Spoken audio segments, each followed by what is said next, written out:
15-16 वर्षको कलिलो उमेरमा रुकुमबाट राजनीतिक यात्राको सुरुवात गर्नुभएका परिवर्तनको सोचका साथ विभिन्न बाधा अवरोहलाई पार गर्दै एउटा प्रेरणादायी व्यक्तित्व बन्न सफल एकजना व्यक्तित्व आज हाम्रो कार्यक्रममा हुनुहुन्छ।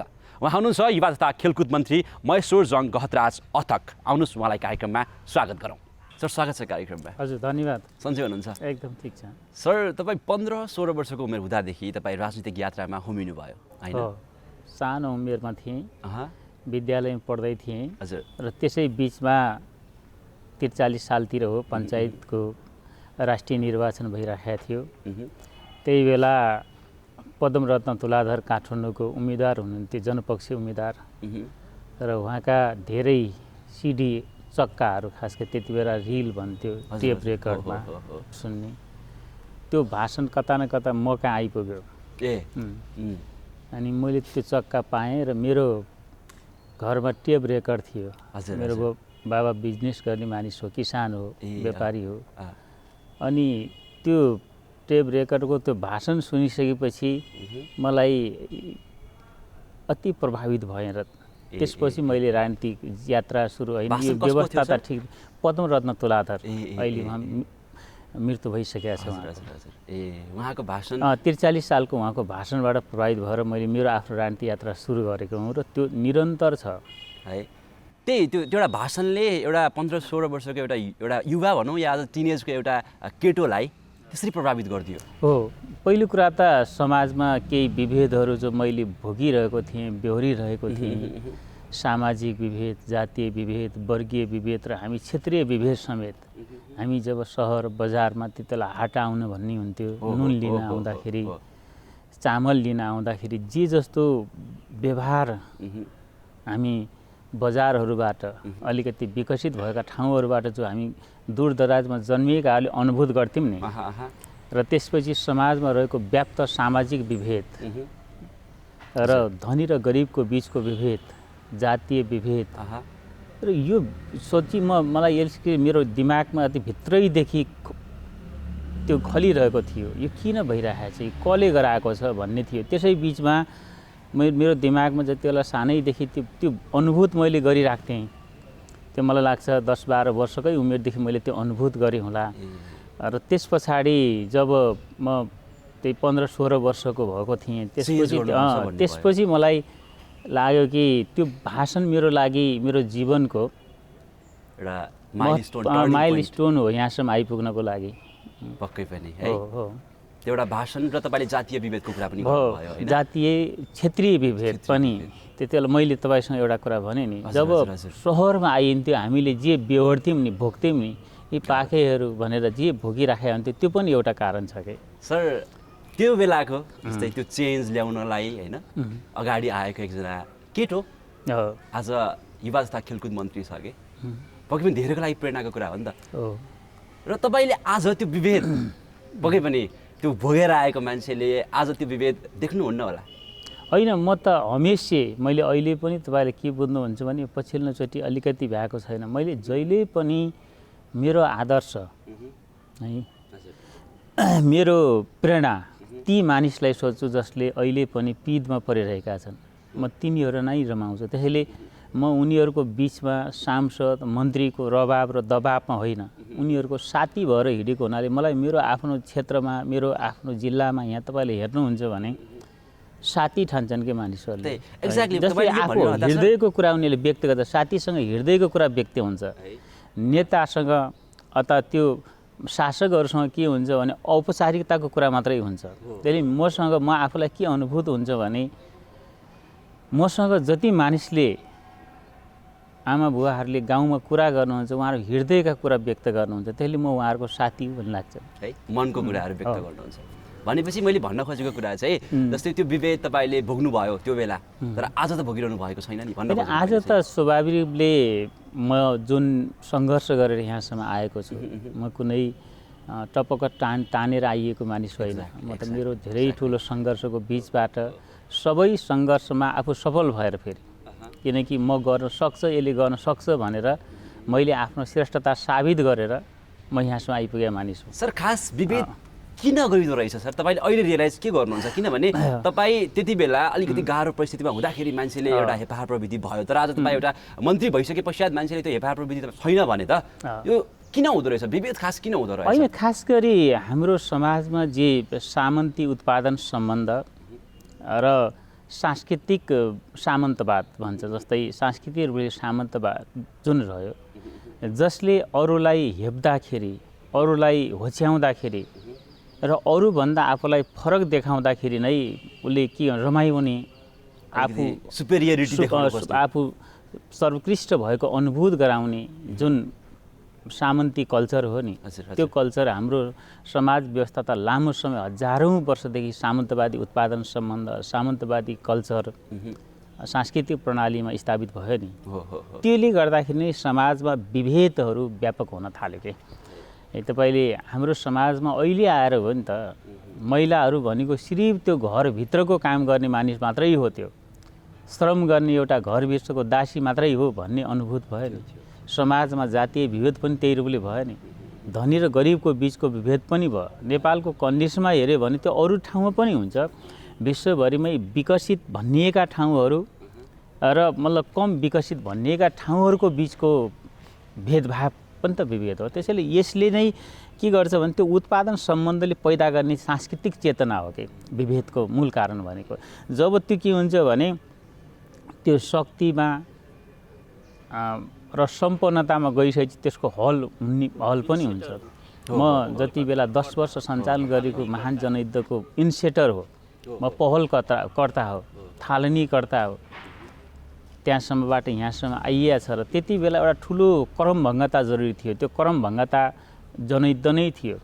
त्यति बेला के भन्यो भने हामीले एउटा इस्यु आत्मसात गरेका थियौँ। अबको इतिहास, अहिलेसम्मको इतिहास कलमले लेखिया छ, मसीले लेखिया छ। अबको इतिहास हामीले रगतले लेख्ने हो है भनेर। सर, अब हामी युवाको बारेमा कुराकानी गरौँ होइन। जस्तै तपाईँ यत्रो यात्रा भनौँ न, एक खालको एकदम सङ्घर्षरत यात्रा तय गरेर आज एउटा यो पदमा हुनुहुन्छ होइन। तपाईँलाई युवाहरूले जीवनलाई कसरी हेर्नुपर्छ जस्तो लाग्छ अहिलेको अवस्थामा? तपाईँ एउटा यदि तपाईँ फेरि फर्किनु पाउनु भएको भए होइन, तपाईँले जिन्दगीमा अहिले सिकेको कुरालाई कसरी इम्प्लिमेन्ट गर्नुहुन्थ्यो होला त्यो बेला? होइन, मलाई के लाग्छ भने पछिल्लो अवस्थामा निराशा अलि व्याप्त भएको छ युवाहरूमा। किनकि त्यो निराशा किन व्याप्त भएको छ भन्नुहुन्छ भने महत्त्वाकांक्षा बढिराखेका छन्। एक्ज्याक्टली है। र त्यसपछि हाम्रो उत्पादन सम्बन्धले त्यो उपभोक्तावाद भन्छ नि। किनकि उपभोक्तावाद भनेको अरूले उत्पादन गरिदिएको चिजहरू प्रयोग गर्ने लालसा, मनभित्रको इच्छा अलि युवाहरूमा व्याप्त भएको छ। त्यो युवाजन्य मानसिकता पनि हो।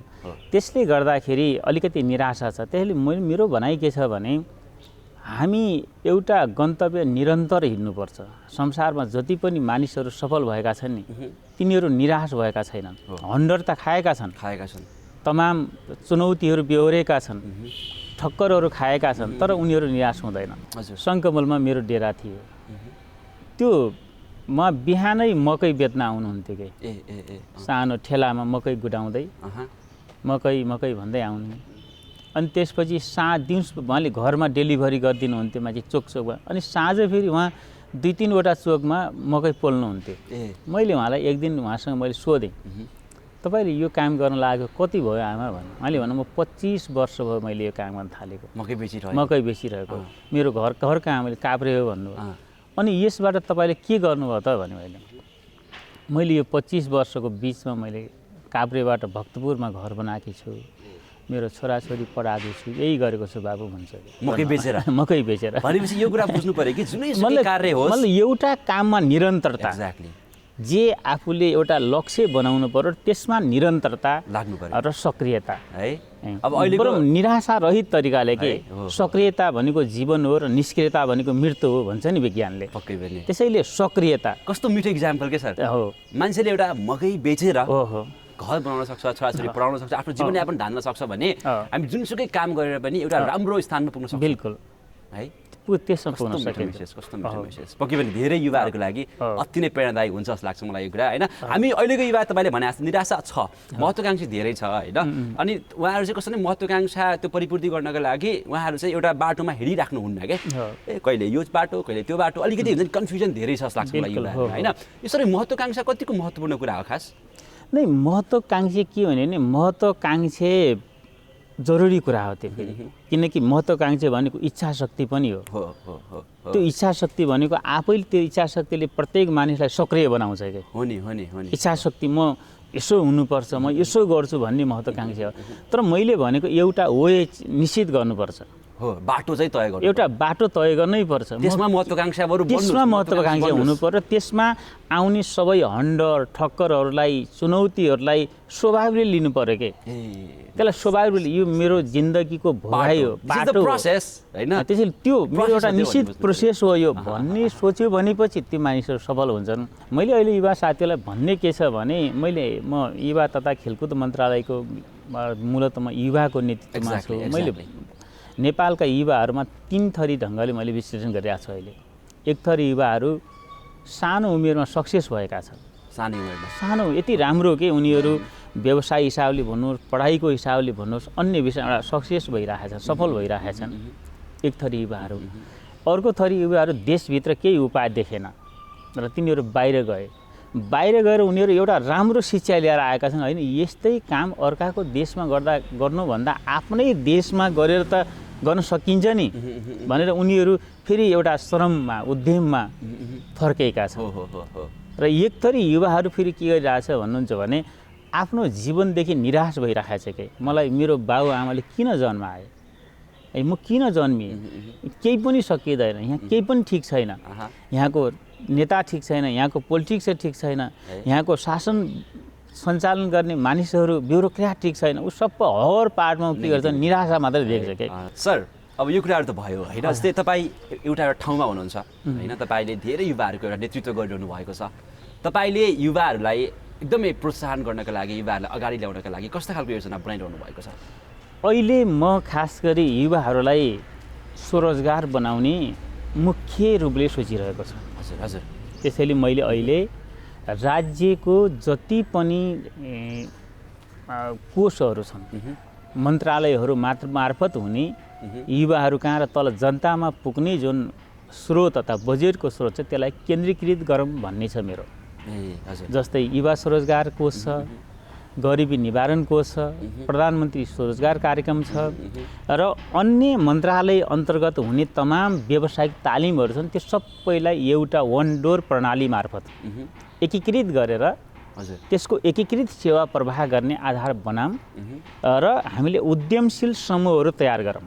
म अहिले मेरो लक्ष्य भनेको देशभरि उद्यमशील युवाहरूको समूह तयार गर्ने। हाम्रो भूभाग यदि समतलै भएको भए त कहाँसम्म पुग्थ्यो होला, विश्वको कति ठुलो भूभाग ओगर्थ्यो होला। संसारको सबभन्दा अग्लो सगरमाथा पहाडहरू झन्डै 8वटा त हाम्रै देशमा छ, विश्वका सबभन्दा ठुला सगर हिमालहरू। अनि त्यसैले हामी यस सन्दर्भबाट पनि हेर्दाखेरि कस्तो छ भन्नुहुन्छ भने दुईवटा कुरा हामीले हेर्नुपर्छ। एउटा कुरा त हाम्रो पुर्खाले लड्यो, बहादुरीका साथ लड्यो, उच्च मनोबलका साथ लड्यो र त्यसले आफ्नो सम्पूर्ण प्राकृतिक स्रोत साधन पुरै बचायो, यहीँ सके, हामीसँगै छ, कसैले पनि लिन पाएको छैन। तपाईँले विश्वका तमाम देशहरूमा त्यति बेलाका अतिक्रमणकारीहरू विस्तार साम्राज्यवादीहरूले हमला गरेर त्यहाँको साधन स्रोत सबै लिएर गए नि। हामी कहाँ जे छ त्यो हामीसँगै बच्यो के। त्यो सबभन्दा राम्रो कुरा यो हो, हामीसँगै छ। त्यो कुरा भयो सर। त्यसै दोस्रो कुरा तपाईँले हेर्नुहोस्, म अर्को पनि मेरो भनाइ छ होइन, हामीले केही गर्ने हो भने हामीसँग विशाल मार्केट भयो। मैले अहिले युवाहरूलाई साथीहरूलाई भन्ने गर्छु, हामीले राम्रो चिज उत्पादन गरौँ। कोरियाको सामसुङ मोबाइल, कोरिया त कति ठुलो देश छ र हामी जतै त्यति ठुलो उसले विश्व बजार सामसुङ लिइरहेछ। ल अमेरिकाको आइफोनको कुरा छोडिदिउँ होइन भने अरू उद्यम गर्नु पर्यो। त्यसैले उद्यम गर्नको लागि गरिसक्यो के गर्ने भन्ने चाहिँ कहाँ पठाउने भन्ने चाहिँ राम्रो चिज उत्पादन गर्यो भने हाम्रा ग्राहकहरू पनि टाढा हुनेवाला छैन। किन 1.5 अरब जनसङ्ख्या भएको चाइना हामीसँग जोडिया छ। सृजनशील रूपमा गर्नु पर्यो। त्यसपछि 1 अरब 35 करोड 32 करोड जति जनसङ्ख्या भएको भारत हामीसँग जोडिएको छ हजुर भने राम्रो चिज उद्यमशील भएर उत्पादन गर्ने हो भने त हामी त्यहाँका विशाल मानिसहरूको बिचमा खपत गर्न सक्ने अवस्था छ नि। उद्यमशील उनीहरूसँग त्यो माइन्ड छ, क्यापेसिटी छ होइन, त्यो प्यासन पनि छ, तर उद्यमशील बन्नको लागि के भइरहेछ भन्दाखेरि सपोर्ट भइरहेको छैन के। जस्तो पोलिटिकल हाइरार्की पनि छ नि त एक प्रकारको। अब जसको चाहिँ एकदम पोलिटिकली राम्रो छ उसले चाहिँ कामहरू सजिलै गर्न सक्छ होइन। यहाँ उनीहरू त्यो एउटा पावरकै भरमा काम भइरहेको हुन्छ। तर युवाहरू जुन नयाँ छन् उनीहरूलाई चाहिँ माइन्ड छ, दिमाग छ, क्यापेसिटी छ, प्यासन छ, तर पनि त्यो एउटा पोलिटिकल एउटा हुन्छ नि हाइरार्कीले गर्दाखेरि उनीहरूले त्यो अवसर पाइरहेका छैनन्। ब्याङ्कले लोन दिने भन्छ तर लोन दिइरहेको हुँदैन प्र्याक्टिकली होइन। अनि त्यो कुरा पक्कै पनि तपाईँले त्यो कुराहरूलाई चाहिँ मध्यनजर गरेर काम गर्नुहुन्छ भन्ने आई एक्सपेक्ट द्याट। म पनि एउटा युवाको प्रतिनिधित्व गरेर बोलिरहेको छु र तपाईँले पक्कै पनि लिड गरिरहनु भएको छ र तपाईँले एकदमै राम्ररी लिड गर्नुहुन्छ भन्ने हामीले चाहिँ तपाईँलाई शुभकामना दिन चाहन्छु सर। हजुर है मैले भने ब्याङ्कसँग राज्य जमानी बस्दिनु पर्यो। मेरो अहिलेको भनाइ त्यो छ। राज्यले यी मानिसहरू उद्यमशील हुन्, यी युवाहरू काम गर्छन्, पहिले त काम गर्छौँ भनेर राज्यलाई प्रभावित गर्न सक्नु पर्यो। हाम्रो युवाले हामी श्रम गर्छौँ, हामी अर्कोको देशमा होइन आफ्नै देशमा एउटा सपना हामीले देखेका छौँ। त्यो सपना हामी हाम्रै धरतीमा नेपालमा सम्भव छ, हामी कहाँ नै सम्भव छ भनेर उनीहरूले कामको सुरुवात गर्नु पर्यो र त्यो भाव देखाउन सक्नु पर्यो। र त्यसको लागि हामी त के गर्छौँ, ब्याङ्कको सहजीकरण गर्ने र त्यसको जमानी बस्ने काम राज्यले नै गर्नुपर्छ। म त भन्छु हामीले गर्नुपर्छ। मिठो गफगाफ भइरहेको छ, एकदम प्रेरणादायी कुराकानी भइरहेको छ। अब हाम्रो कार्यक्रममा एउटा अर्को राउन्ड रहेको छ, ऱ्यापिड फायर राउन्ड। यो राउन्डमा तपाईँलाई म 20 वटा प्रश्न गर्छु, तपाईँले एउटा प्रश्नको जवाब चाहिँ 30 सेकेन्ड्समा गर्नुपर्ने हुन्छ है सर। सुरु गरौँ है त सर। तपाईँको पहिलो प्रश्न, हजुरबाट युवाहरूले सिक्न सक्ने 3वटा कुरा। सक्रियता, निरन्तरता र धैर्यता। सक्रियता, निरन्तरता र धैर्यता है सर। तपाईँले आफैलाई सफल भएको महसुस गर्नुहुन्छ? अहिले म अहिले त्यही निष्कर्षमा पुगिहाल्दिनँ, तर म सफल हुँ है। सफलता रेट गर्नु पऱ्यो भने 1 देखि 10 मा होइन, आउट अफ 10 तपाईँ म यति सफल भएँ भनेर भन्नु पऱ्यो भने कति भन्नुहुन्छ, कति मार्क्स दिनुहुन्छ आफैलाई? पूर्णाङ्क 10 भयो भने म एकदम आफूलाई पास मार्क दिन्छु। 5 एकदम। हामी 4 भनौँ 5 म 5 भयो, पास भयो नि। 4 भयो त पास भएन, होइन फेल भयो। होइन फेल आधा आधी पुग्यो भन्नुहुन्छ। कम्ती त्यही ठाउँमा आफूलाई म अनुभूत गर्छु है। ठिक छ सर। खुसी भनेको के रहेछ? खुसी भनेको आत्मसन्तुष्टि हो। हर विषयमा आफ्नो लगावमा सन्तुष्ट हुनु नै खुसी हो। सर तपाईँ राजनीतिमा हुनुहुन्छ होइन, तपाईँ राजनीतिलाई एउटा शब्दमा बयान गर्नु पऱ्यो भने कसरी भन्नुहुन्छ राजनीतिलाई? पोलिटिक्स इन कमान हो। पोलिटिक्स नै सम्पूर्ण कुराको निर्णायक चिज हो। निर्णायक कमान हो। पोलिटिक्स ठिक भए सबै ठिक हुन्छ, पोलिटिक्स बिग्रियो केही पनि ठिक हुँदैन, किनकि पोलिटिक्सले कमान गर्छ है। ठिक छ सर। तपाईँले गर्न खोजेको तर नभएको कुरा के हो? हामी त यो देशलाई सम्पूर्ण रूपले पीडमा परेका मानिसहरूलाई टोटल्ली मुक्त बनाउन मतलब मालिक बनाउन खोजेको, त्यो अलि बाँकी छ। गर्न बाँकी छ, त्यो बाँकी छ। पक्कै पनि तपाईँले गर्न सक्नुहोस् होइन। तपाईँलाई शुभकामना है सर। सर तपाईँको सबल पक्ष के हो? मेरो सफल पक्ष भनेको अरूका कुरा काट्दै नहिँड्ने र अरूका आलोचनाहरू राम्रोसँग सुन्न सक्ने र अरूका कुरा सबभन्दा बढी सुन्न सक्ने हो। एकदमै राम्रो एकदम सबल पक्ष पक्कै पनि। तपाईँको कमजोरी के हो सर? मेरो कमजोरी भनेको म सबैलाई विश्वास गर्छु। सबैलाई चाँडै विश्वास गर्ने? एकदम चाँडै विश्वास गर्छु।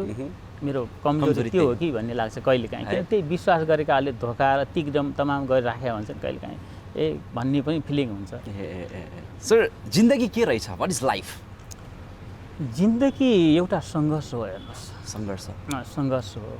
यो तमाम चुनौतीहरू, पीडाहरू यति आउँछ कि जिन्दगीमा त्यो आफूले कल्पना नै गरे भने किन आइरहेछ, किन यो मैले भोगिरहेको छु भन्ने फिलिङ हुन्छ कि। जिन्दगी एउटा यस्तो सङ्घर्ष हो। त्यो सङ्घर्ष हो भन्नुहुन्छ नर्मली होइन सर? सर तपाईँको एकदमै ठुलो डर के हो तपाईँलाई? मेरो सबभन्दा ठुलो डर भनेको नि म कहिले गलत गर्छु कि भनेर म आफूलाई डर लाग्छ। है सर तपाईँको जिन्दगीको एउटा पश्चाताप?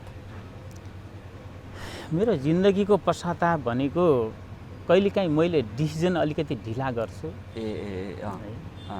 अलि सोचेर डिसिजन गर्न खोज्दाखेरि कहिलेकाहीँ अलिकति कुनै त्यस्तो छ कुनै मोमेन्ट त्यस्तो खालको पश्चाताप भएको अहिले सोच्दाखेरि होइन यो डिसिजनले मलाई खतम पार्यो भन्ने खालको नै त्यो त फेरि त्यसको क्षतिपूर्ति भइसक्यो हुन्छ अर्को ढङ्गले फेरि त्यो पनि हो जिन्दगी आशा र भरोसाका साथ अगाडि बढ्यो भने के हुन्छ भने कहिलेकाहीँ त्यो पश्चाताप त्यस विषयमा हुन्छ तर त्यसको क्षतिपूर्ति फरक ढङ्गले पनि भइसक्यो हुन्छ भनेपछि अहिले भन्नलाई पश्चाताप भनेर खासै एउटा केही पनि अहिले ठ्याक्कै पश्चाताप भनेर यसैमा पश्चाताप गर्नु पर्यो भनेर ठ्याक्कै गर्ने ठाउँ छैन। राम्रो कुरा। सर तपाईँको जिन्दगीको 3वटा गल्तीहरू के हुन्? अब मेरो जिन्दगीका सबैभन्दा गल्तीको हिसाबले हेऱ्यो भने अहिले ठ्याक्कै इङ्कितै गर्ने ठाउँमा गल्तीको अनुभूति म आफूले गरेका छैन होइन, तर मैले यसलाई पनि मेरो निर्णयसँग म आफू हेर्छु। कहिलेकाहीँ समयमै निर्णय नगर्दाखेरि म अलिक पछि पनि परेको हुन्छु के जो निर्णय मैले समयमै गर्नुपर्ने हुन्थ्यो नि। बुझेँ त्यही नर्मली तपाईँ डिसिजन चाहिँ अलिक स्लो हुने भएर कहिलेकाहीँ अलिकति म सोचेर विवेक पुऱ्याएर सबैको सहमति जुटाएर म निर्णय गर्न चाहन्छु। त्यो निर्णय गर्ने बेला कहिलेकाहीँ अलिक ढिला भएको हुन्छ। त्यो एक खालको मिस्टेक्स भन्नु होइन। सर तपाईँको होइन एकदमै ठुलो डिसिजन के हो अहिलेसम्मको जिन्दगीकै एकदमै ठुलो डिसिजन मैले लिएँ भन्ने डिसिजन कुन छ? मेरो जीवनलाई निरन्तरता दिनु। मैले मेरो जो सङ्घर्षको यात्रा हो नि कुनै पनि अविचलित भएर मैले हरेस नखाएर मैले 3टा कुरामा आफ्नो वर्गप्रति, आफ्नो वैचारिक आस्थाप्रति र आफ्नो वैचारिक लिडरप्रति मैले कहिल्यै पनि विचलित भएन। त्यसैले त्यो मेरो है राम्रो पक्ष ल एकदमै मिठो भइरहेको छ। सर तपाईँको एकदमै पर्सनल फेभरेट पोलिटिसियन को हुनुहुन्छ? एकदम तपाईँलाई मनपर्ने हुन्छ नि, तपाईँले उहाँका आदर्श उहाँका कुराहरू र सबै कुरा मनपर्ने एकजना पोलिटिसियनको नाम लिनु पऱ्यो भने? यो नेपालको सन्दर्भमा हेर्दाखेरि नि मैले प्रचण्डबाटैलाई नै मैले आफ्नो प्रेरणाको रूपमा लिन्छु। मैले मेरो अध्यक्ष भएको हुनाले मात्रै होइन कि उहाँ जति डाइनामिक र उहाँले अरूलाई दिन सक्ने, त्याग गर्न सक्ने भनेपछि मानिस म अरू मैले देखिया छैन। सर आफ्नो युवा अवस्थाको टाइमलाई तपाईँले चेन्ज गर्न मिल्ने भएको भए के चेन्ज गर्नुहुन्थ्यो? अब केही कुरा चेन्ज गर्न अहिले तपाईँलाई मौका पाउनुभयो भने तपाईँले के चेन्ज गर्नुहुन्थ्यो युवा अवस्थाको? युवा अवस्थामा आफूलाई चेन्ज गर्न पाएको भए एउटा कुनै खुबी एउटा कुनै केही कुरा मैले के गर्थेँ भन्नुहुन्छ भने त्यो स्थितिमा अब यदि मैले आफूलाई युवा अवस्थामा चेन्ज गर्न चाहेको भए मलाई कस्तो फिलिङ हुन्छ भने अहिले आएर युवा सधैँ भइराख्नु पाए हुन्थ्यो कि भन्ने फिलिङ हुन्छ। बुढो नहुन पाए हुन्थ्यो भन्ने फिलिङ हुन्छ कि भनेपछि त्यसमा बिचट्टै खालको रमाइलो छ नि युवापन भनेको। भनेपछि तपाईँलाई त्यो युवा अवस्थामा चेन्ज गर्ने भन्दा पनि चेन्ज केही पनि नभए हुन्थ्यो भन्ने लाग्छ। युवा नै भइराख्नु पाए हुँदो भन्ने लाग्छ। अहिले पनि म आफूलाई कहिले फिलिङ हुन्छ भने मलाई कहिलेकाहीँ साथीले भन्छ एकदम उ गर्नु न के अरे तपाईँ एकदम अलिक जेन्टल जस्तो हुनु न भने अहिले कहाँ हुने भन्ने आउँछ कि म कहिले सामान्य हाफ सर्ट लाएर गाउँमा डुलिरहेको हुन्छु, स्पोर्ट जुत्ता लाएर यताउता हिँडिरहेको हुन्छु। त्यसमा रमाइलो के युवापन भनेको अलिकति रमाइलो है, युवा हुन मन लागिरहेको छ जहिले पनि होइन। सर तपाईँ लुकाउन खोज्ने कुरा के हो सर? अब प्रत्येक मानिसले नि आफूलाई केही कुराहरू गोप्य राख्न चाहन्छ, तर म धेरै गोप्य राख्न चाहन्न। हरेक कुरालाई मेरो कुरा सबै पारदर्शी होस् भन्छु कि मलाई कहिलेकाहीँ म तँलाई यस्तो गर्छु भने ल त्यसो गर्ने हो भने म तपाईँलाई बरु सहयोग गर्छु, मलाई सताउनु न भन्छु। केही पनि छैन लुकाउन खोज्ने? मैले ट्याक्कै लुकाउन म चाहदिनँ, सबै पारदर्शी होस् भन्ने चाहन्छु। मेरो आफ्नो सबै चिजहरू पारदर्शी नै होन् भन्ने मेरो आफ्नो एकदमै राम्रो। सर देखाउन खोज्ने कुरा के हो नि? आफ्नो कामहरू त्यसले म आफूलाई जस्तो छु नि त्यो भनेको म आफूलाई मेरो आफ्नो अलिकति घमण्ड भन्नुहोस्, म आफूलाई जटिल परिस्थितिमा पनि आफूलाई टिकाउन सकेको छु के। एक्ज्याक्टली टिकाउन सकेको छु र म यो ठाउँमा आएको छु। त्यसले मेरो सफलता पनि यही हो भन्छ। त्यसैले म मानिसहरूको बिललाई के देखाउन, म शासक भएको देखाउन चाहन्न, साथी भएको देखाउन चाहन्छु कि। मैले देखाउँदाखेरि म प्रत्येकको मान्छेको म साथी हुँ भन्न चाहन्छु कि। त्यसले मलाई कहिले पनि मान्छे म त्यही भएर मैले भने अगाडि एउटा प्रसङ्ग तपाईँसँग भनेको थिएँ, मसँग सबै मान्छे खुल्छ क्या। अर्को प्रश्न रहेको छ, तपाईँको मन परेको किताब के हो सर? मेरो मन परेको किताब भनेको मार्क्सको जीवन। मार्क्सको जीवन? कार्ल मार्क्सको जीवन, जसलाई मैले पहिलोचोटि पढिसकेपछि सङ्घर्ष के रहेछ र जीवन के रहेछ, त्याग के रहेछ, समर्पण के रहेछ, मानिस के रहेछ भनेर मैले मार्क्सको त्यो जीवनी पढेपछि बुझेको थिएँ र त्यो जीवनी अहिले पनि मलाई पटक पटक हेर्न मन लाग्छ, पटक पटक पढ्न मन लाग्छ। पढ्न मन लाग्छ। सर तपाईँको मन परेको भनाइको जुन मार्क्सको एउटा भनाइ छ कि संसारका हरेक चिज परिवर्तनशील छन्, गतिशील छन्, तर मूल कुरा त्यसको लागि धाइको काम गर्नुपर्छ। कुनै एउटा असल व्यक्तिले त्यसको लागि धाइको काम गर्नुपर्छ भनेर जुन मार्क्सले भन्नुभएको छ त्यो भनाइ अलि मनपर्छ मलाई। All right thank you so much sir. We are done with rapid fire round. हामी ऱ्यापिड फायर राउन्ड सकायौँ होइन। तपाईँलाई एउटा अन्तिम प्रश्न सोध्छु म होइन सर, तपाईँले युवाहरूलाई 3टा लाइफ एडभाइस दिनु पऱ्यो होइन, जीवनका लागि एडभाइस दिनु पऱ्यो, तिमीहरूले यो गर यो नगर भन्नु पऱ्यो भने 3टा कुरा के भन्नुहुन्छ?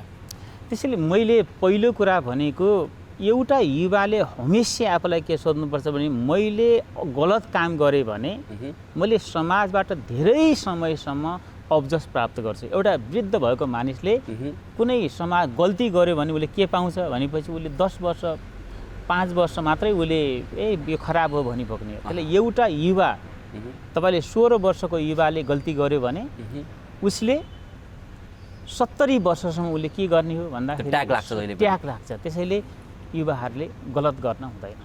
अर्को कुरा सेकेन्ड चाहिँ दोस्रो कुरा भनेको युवाहरूले निराश हुने होइन, उनीहरू सक्रिय हुने हो।